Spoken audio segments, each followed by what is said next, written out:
Hello and welcome to the B-Side Co podcast. This is the podcast where we dive deep into the flip side of sales, leadership, growth, change, and even a little spirituality. So here we're exploring books, conversations, dialogues, lessons, insights that happen behind the scenes here at B-Side Co. And so whether you're looking to grow personally, professionally, or are simply curious about what is happening here, you have come to the right place. So let's flip the script and see what's really going on at the B-Side.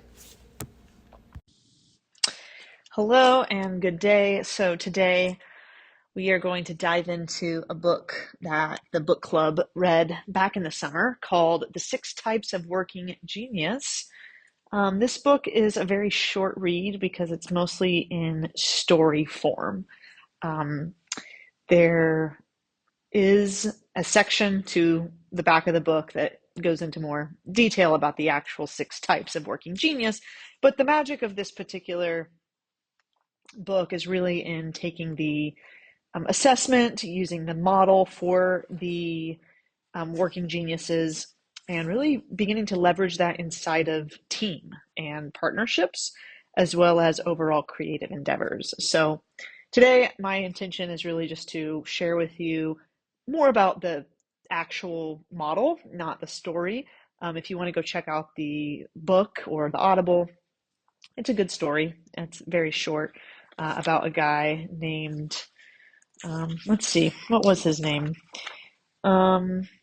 His name was Bull Brooks. It's kind of a cheesy story, if I recall, or as I recall. It's just kind of a, relatable, but kind of humorous, a little dad humor in there. I tend to think dad humor or dad jokes are kind of funny, maybe because I I dish them out sometimes, and and I want other people to think they're funny. Uh, but yeah, I would say if after you listen to the model and the working geniuses, and you start to kind of map out your own um, individual gifts, and then you decide you want to go take the assessment, verify that. That is a great tool to then take to people in your life. So maybe a partner, loved one, family, a team, a colleague, business partner. Just start kind of working with this tool, and you'll see where it can take you. So, long story short, truly, this won't be like my other book reviews that are an hour long. There are 6 working geniuses. The way that Patrick Lencioni, the author of this book, really laid this model out was that every person that takes the assessment, is going to be um, identified as having 2 working geniuses, 2 working frustrations, and 2 working competencies. And all 3 of those sections, all 6 of those particular geniuses, they may show up in your life in a way that you are really good at it, but it might still be a frustration of yours. Maybe you can do something that is in your frustration category, but you get frustrated having to do it. You get annoyed, not kind of like the simple annoyance of just having to do work, but you get kind of truly like you get drained of your energy. One of the things I learned many years ago when studying the Myers-Briggs assessment was that the difference between an introvert and an extrovert isn't really about their ability to socialize or to communicate. It's really about where does an introvert and an extrovert get their energy. So an introvert actually gets their energy from time alone, and an extrovert actually gets their energy from time with people. I consider myself someone who likes to socialize. I like to teach. I like to speak. I like to write. I like to have communication and outputs and connections, but I don't really get my energy from those things. I'm able to share my energy in those spaces because of my alone time. So I'm more of an introvert. This podcast episode and book review really has nothing to do with introverts and extroverts. I'm just giving that as an example to these 6 types of working genius that you may be good at all of them or many of them, but in my own personal experience and that of the research and the testing from Patrick Lencioni, who put this model together, him and his team, you're still going to have two that are more than likely in your frustration category. And then you will have two that are in your competency category. Competency means you're good at it, you can do it, you will do it if you have to. It's not necessarily your genius, it's not your zone of genius, you're not necessarily, loving it, but you can do it. You're not having to stretch yourself too far. But really where the magic happens is when you're able to work in your zone of genius, and you'll have two of the six in your genius. So are you ready to kind of figure out or to hear about what these six types of geniuses are? I hope so, because that's what we're going to do. All right, so the genius of wonder is the first genius. Now, let me go ahead and introduce all six to you, and then we'll go back and do a little deep dive into each. Wonder, invention, discernment, galvanizing, enablement, and tenacity. These are the six types of working geniuses. Now, to take these six and break them up into three different stages of work is probably fundamental to us even doing the deep dive into each one. Okay, so I want to showcase this to you, that the model says that widget, WIDGET, wonder, invention, discernment, galvanizing, enablement, tenacity, that these six are broken up into an ideation phase of a project, an activation phase of a project, and an implementation phase of a project. And they go in straight order. So W and I, wonder and invention, are the two geniuses that sit in the ideation phase. Then you have discernment and galvanizing that sit in the activation phase. And then you have enablement and tenacity that sit in the implementation phase.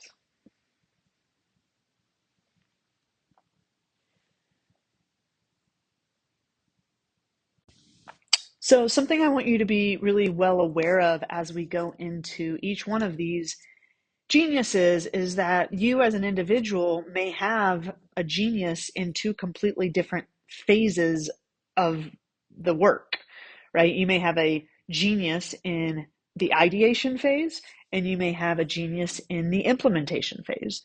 Or you may have two geniuses sitting in the same phase. I do. Both of my geniuses sit in the activation phase of this model. So my two geniuses are discernment and galvanizing.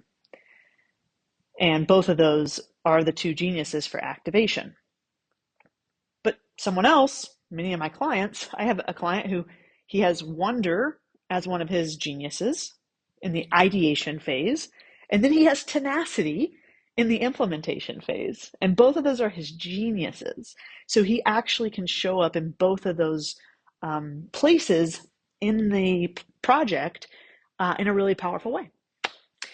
So this isn't about choosing, one of the phases of the project that you like or that you think you might thrive in. It's really knowing which of your geniuses are in which part of the project, and then how do you use those to the best of your ability, and knowing which ones are your frustrations, right? So that you can be aware that when you go to do that work that sometimes is needed, that it might be a touchy subject for you.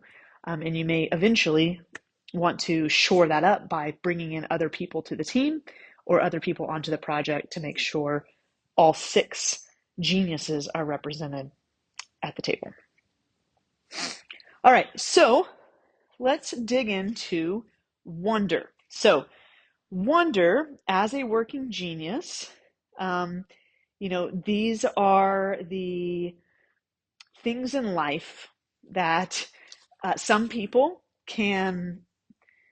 they just have this ability, right, to ponder to speculate, to question. They ask questions that other people don't ask. They're thinking about possibilities. They're thinking about um, they're observing the world around them, and they're wondering why things can't be different, right? They're looking at what is untapped as far as potential. Maybe they question why something is the way it is. That ultimately is what this genius of wonder is all about. It's being overly curious, right? Just like, I say overly, not for the person, but just like for those of us who don't have wonder as a genius. I don't. Um, it's like people they're just out there thinking about all kinds of things, about what could be or what's possible. And by the way, there's a reason that sits at the very beginning of these phases, right? In the ideation phase, that wonder is first, because if you don't have a question that you're trying to answer, if you don't have a problem, so to speak, that you're trying to solve, if you're not observing what could be different, then why do you even need a project? If we're not doing something that needs to make something new happen, we don't need to do it, right? So this is how all new ideas, all new projects, all new creative endeavors, all new ventures, all new businesses, all new plans really begin. Is someone with the genius of wonder begins to think outside the box and say, why not this? And then you go into this genius of invention. And invention is the second step in the project. It still sits in the ideation phase, because now that we have a possibility that we're inquiring about, bringing into the 3D or into reality, we need that genius of invention to come up with new ideas and solutions. So if wonder presents the problem, invention creates the solution. Patrick Lencioni writes, people with this genius are drawn toward origination, creativity, ingenuity, even with very little direction or context. They will just start putting pen to paper and engineering and creating and pulling things out of thin air, so to speak, of like how something could solve for the problem that the wonder had presented. So the example was given in the book, let's put business aside for a second. Let's just say you and your family want to go on a vacation, right? And so someone wonders, what would it be like if we took, all basically like all 12 of us, maybe 15 of us, something like that. Mom, dad, grandma, grandpa, kids, grandkids, what if we all went to Disney World for a week? That's a possibility. We then need invention to come start putting specifics in place that are going to make that possible and move that project in the direction of reality. So in the ideation phase, you don't move on to the activation phase of the business until you have fully ideated completed the ideation phase. You can always come back to the ideation phase, but you want to be able to like put a pin in it, so to speak, and say, okay, wonder and invention, you have done your job. You have thought of an idea. You have even come up with a plethora, or not, but some solutions to our idea and how we could go make this happen. We now need to move into the activation phase. Now, the first genius in the activation phase is discernment. Discernment is all about checking and judging the invention. All right. It's like, okay, let's discern with our instincts, our intuition, with our judgment. We're going to assess the idea, and we're going to assess the solutions, and we're going to see, is this something that is suitable for real life? Those with the genius of discernment, the author writes that using pattern recognition, they're able to provide valuable advice and feedback around most subjects in ways that transcend levels of specific knowledge, that it's like a little bit kind of more contextual knowledge, more intuitive knowledge that the person with the genius of discernment is offering. So it needs to pass the discernment test, in a sense, right? Before it can move on to the second genius in activation, and that's galvanizing. So, galvanizing is about beginning to rally the troops. It's about motivating and moving people to take action. And so if we don't have a good, well thought out plan that has been discerned, right, and judged, so to speak, to poke the holes and make sure it's a solid plan, then going and galvanizing it with people is kind of a moot point. We may be galvanizing people or getting people excited about something that hasn't been fully thought out and hasn't been fully tested. So, as someone who has the gift, or I should say, the genius of discernment and galvanizing, and I sit in this kind of activation phase, I oftentimes, in the past, I should say, have leaned more on my galvanizing than I have my discernment. And that has created a little bit of a riff in my being, because I would oftentimes be galvanizing something that I hadn't fully discerned yet, but I would kind of know intuitively that it needed to be discerned. So this is why the team matters. This is why the project and the people that you have going on the team or on the project matters, because you want to be able to talk candidly with one another about what you feel and what you see and what you sense and how you're showing up to your part of the project and what you think about the whole project as a whole. So you've got your ideation phase with wonder and invention. Then you have your activation phase with discernment and galvanizing. And once that galvanizing has taken place and you have, gotten people on board, you've inspired, you've enlisted other people for help or to get involved, then there is the implementation, okay? And the implementation is something that many people, especially like high D personalities or type A personalities, they forget sometimes, not always, but sometimes type A personalities forget that it takes a lot of energy to implement something long term. It does take a lot of energy to create an idea in the ideation phase, but the idea makers, they can just come up with ideas and ideas and ideas and ideas. They don't really oftentimes give a lot of thought as to what it will take to implement long term. So this is also why this model is really important for business owners and creators when you're entering into a project. Is, hey, there's going to be some things that take some time, and we're going to need to make sure that we're following our process and we're empowering people around something that we are willing to implement long term, and that we're not just it's not just going to be short lived, unless of course that's the project. And then if the project is a short lived project, then that's perfectly fine. You run through these 6 geniuses, you run through the 3 phases of the project, and you get it done. But a lot of projects take a lot more long-term implementation. So the last 2 geniuses, and they both sit in the implementation phase. The first is the genius of enablement. And enablement is providing people with support and assistance in a way that it's needed. So Lencioni writes, people with this genius of enablement are adept at responding to the needs of others without any conditions or restrictions. They don't get annoyed that someone's asking questions. They are happy to be a resource. They're happy to help. They want to see someone else and or the team succeed and win. We need these people that have the genius of enablement. These geniuses are often naturally inclined to help others accomplish their goals. And often they're even anticipating what people might need before they ask.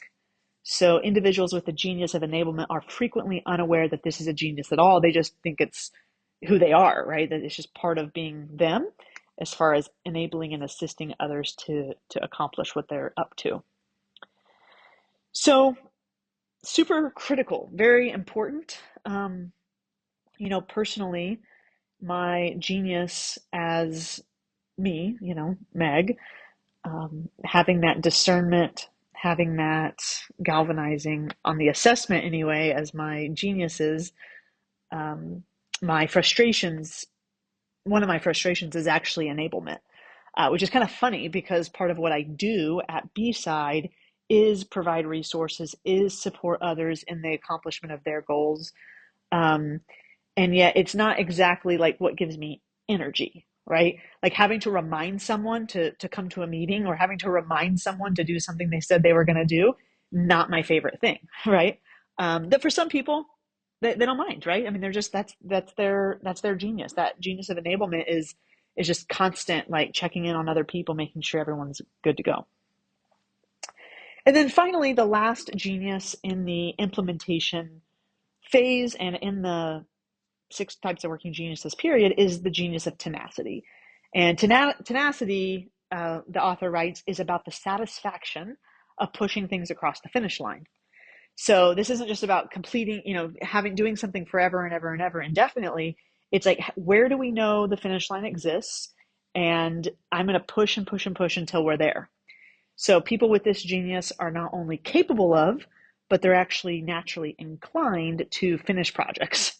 They're not just interested in starting them, they're interested in finishing them. They want to ensure that they're completed according to specifications, according to the plan. And people with the genius of tenacity also gain energy by pushing through obstacles and seeing the impact of their work. They find joy in crossing tasks off their list and getting closure. Now, for me, tenacity is what is considered a working competency. So I like completing things and pushing things across the finish line. I can do that. Um, I don't get frustrated by it. I want it to happen. I'm all about it, but it's still not my genius in the sense that I'm going to be a little overly obsessive about it, right? That's kind of how I see these geniuses is, which of these six, which two do you find yourself being a little more obsessive about? Which two do you find yourself just naturally leaning toward and naturally being about? So you can go to the six types of working geniuses, just type it into Google, you'll find the assessment, or if you buy the book, you actually get like a code, you can go take the assessment. It takes less than 10 minutes to get your results or fill that assessment out, get your results. Super interesting information. Highly encourage you, your family, your team to do it, whoever you want to kind of work with this model around.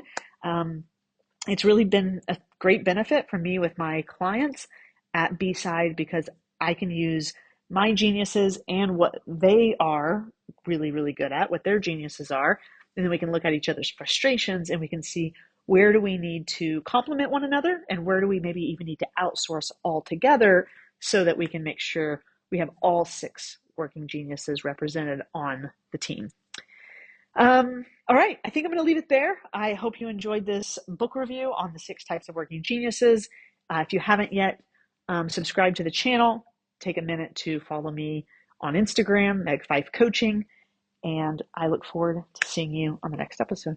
Peace out.